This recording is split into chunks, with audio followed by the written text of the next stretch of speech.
O audiovisual conquista os máis novos da comarca. A gala de curtas Alberto Romero viviuse no Auditorio de Ribeira, onde se comprobou a calidade das propostas que concorreron a esta 9ª edición. Dende hai 9 anos, a Asociación Cultural Alberto Romero impulsa un certame de curtas que leva o nome deste veciño de Palmeira, amante da cultura e da educación. Con este concurso búscase incentivar a creatividade e o amor polo audiovisual e o teatro nos máis novos e tamén entre os adultos. Este sábado, o Auditorio de Ribeira abriu as súas portas para albergar a 9ª gala deste certame que conta co apoio da Mancomunidade Barbanza-Arousa. Foi un acto cheo de sorpresas, de música, de arte e de audiovisual, onde non faltou de nada. Pouco a pouco foron coñecéndose os gañadores das 5 categorías, aínda que o primeiro en intervir foi o presidente de Barbanza-Arousa, Julián Bustelo. É un destino de grande importancia cultural, tanto material como inmaterial, con exemplos tan claros como os restos arqueolóxicos na Serra do Barbanza, as nosas vilas mariñeiras, os museos que recollen mostras da nosa cultura e un pasado e un presente literario de grande importancia. O certame de curtas Alberto Romero constitúe un exemplo da aposta deste territorio pola posta en valor dos proxectos creativos de todas as cidades, e que conta con moi boa acollida entre o público xeral. El foi o encargado de revelar o gañador da categoría primaria. Os 3 finalistas foron o CEI de Palmeira, o Salustiano Reeiras e o Pilar Maestú Sierra.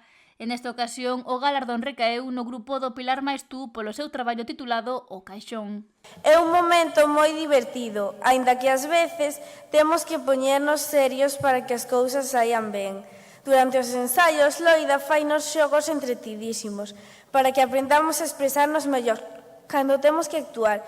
Tamén queremos compartir con vos que nos gusta actuar porque disfrutamos traballando as nosas emocións e representando divertidos personaxes. Pues, aunque nos tocó a Laura y a mí subir aquí, este premio es de todos nuestros compañeros y compañeras de teatro.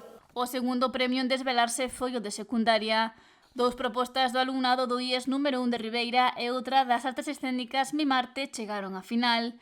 E o vencedor nesta ocasión foi a curta titulada O Xurelo, un barco de valentes. Contentos de gañar este premio porque estivemos moi ben acompañadas en todo o proceso de rodaxe ca Asociación Mares da Fin do Mundo. Pasámolo moi ben e queremos dar tamén as grazas á Asociación Alberto Romero por facer este concurso e darnos a oportunidade de participar. Para mí este é un honor, sobre todo tamén coa miña compañera que tamén estuvo moi participante coa curta, e tamén agradecer a miña familia que tamén estuvo moi apoiándome tamén. Logo foi a quenda da categoría de diversidade funcional.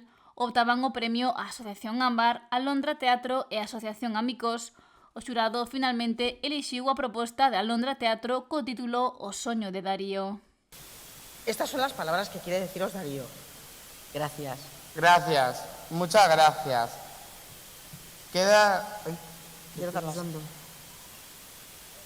dar las gracias a la Asociación Alberto Romero, a Alondra Teatro Palmeira, a la Asociación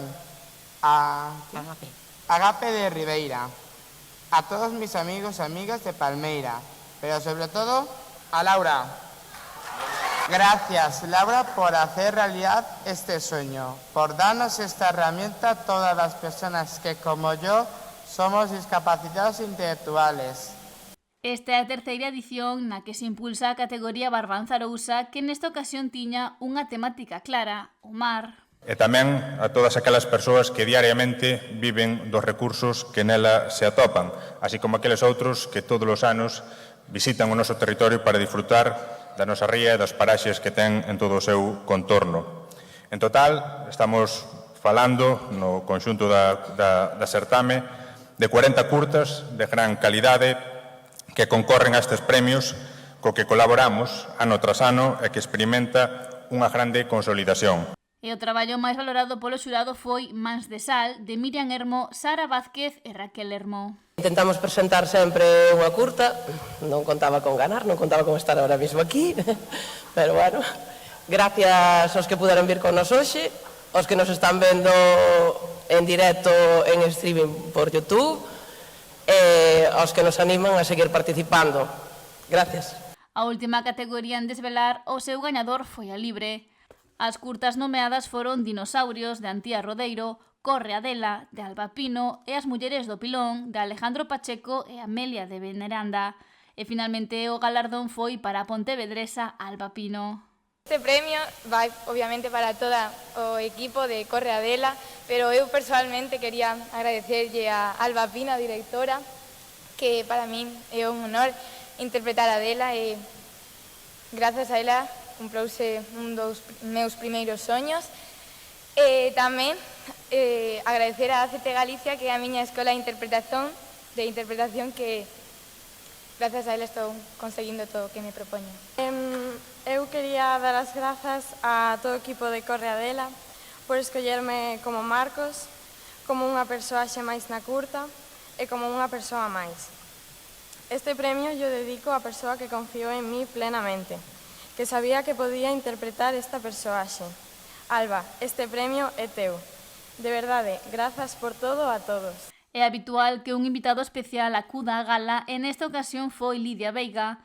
Nadan Arzúa, aos seus 27 anos, está traballando no audiovisual nacional e formou parte de proxectos tan recoñecidos como Matria, A Lei de Santos ou Cando todo un animal.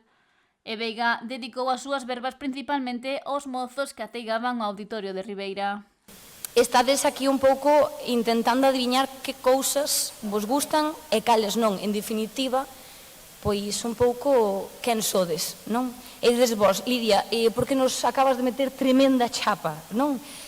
Pois digo-vos isto porque a min hoxe convidaron aquí para falar un pouquiño con vos, un anaquiño, e penso que pois non hai mellor maneira de ensinarvos quen son que esta. E sígueme encantando facer rir a xente, contar historias, falar, expresarme, emocionarme, xogar. En definitiva, o que teño por sorte que facer en todos os meus traballos. A gala contou con numerosas actuacións da man de artistas locais e da comarca. Ademais, estivo moi presente Tito Fernández, membro da banda que acompañaba sempre nesta mostra Alberto Romero e que faleceu recentemente.